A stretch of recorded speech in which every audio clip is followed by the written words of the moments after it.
Welcome back. Thanks for joining me again. Sam the electrician here, talking about Western independence and Alberta separation. Today I wanted to speak about this idea of a equalization referendum that's been floating around in the media. People have said that Jason Kenney is keeping this up his sleeve as a weapon to use against Ottawa. It's a paper tiger though, and Jason Kenney would never let it out of the cage. I'll tell you why I believe this to be true. So, the idea of having a referendum on equalization is that we ask the people of Alberta whether they're on board with equalization. I don't know what the question would be written as exactly. I don't think anyone knows yet. If I'm wrong, correct me in the comments. Maybe somebody does have a question already written up. However, the gist of it will be, do you agree with equalization? And there's obviously two possible answers.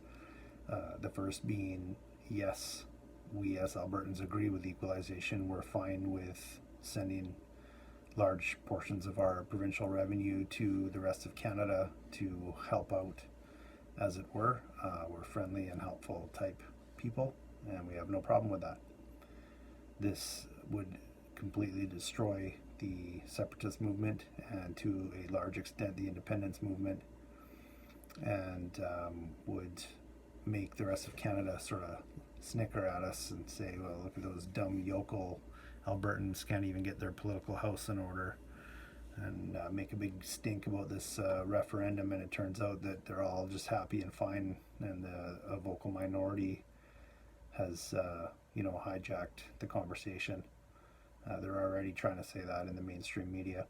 It's the last thing that we would need. And then that just takes all the wind out of Jason Kenney's sails as well, in dealing with the federal government. And then the second and much more dangerous outcome for Jason Kenney would be the expected outcome, which would be the majority of Albertans would say, no, we're not happy at all with this setup, and we don't want to send our money anymore down to the rest of Canada. We feel that Eastern Canada, the Maritimes, and Central Canada are freeloading off us. They're working actively to destroy our economy, yet demanding more and more money every year out of us through equalization. There's those two pieces of the puzzle don't fit. You can't demand more and more out of us while our economy is tanking, and you're working actively to pile on the pain and increase the damage you're doing to our economy.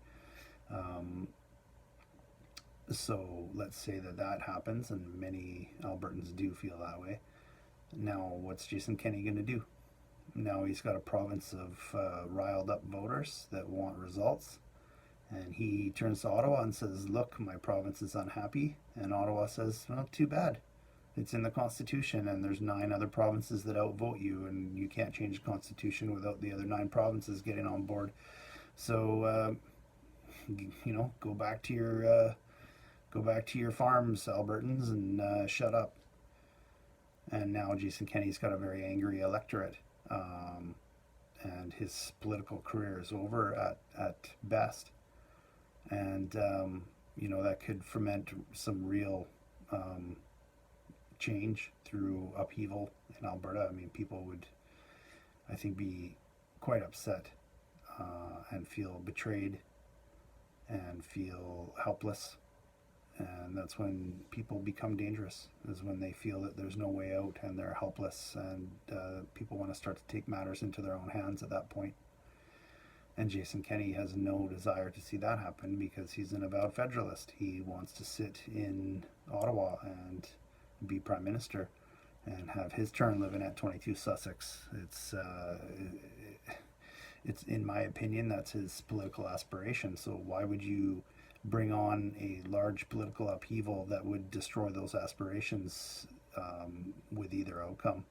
It just doesn't make sense coming from Kenney. Now, possibly another leader might get in, a real separatist, a real sovereigntist, independence guy, and foment the sort of unhappiness and upset that this would cause between Canada and Alberta, and bring to a head the fight and precipitate some real change. But Jason Kenney is certainly not going to do that. He wants to be seen as a unifier. So yeah, that's just my 2 cents worth. Add your comments. I appreciate all the comments, guys. I do read them all. I may not respond to all of them, but I do read them.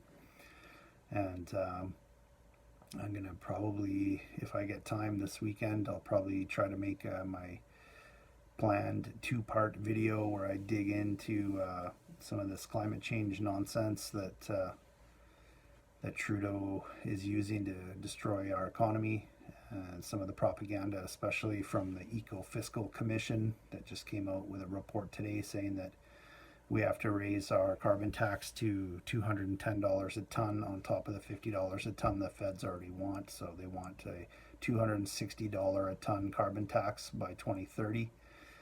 It just never ends with these people, right? So I want to go into who these people are, and the propaganda they're using to, dupe some of the less critical thinkers of the population into going along with this scheme that they believe you can change the weather by taxing people and redistributing wealth. Just anyway, so maybe I'll get to that this weekend. And thanks for tuning in. Take it easy.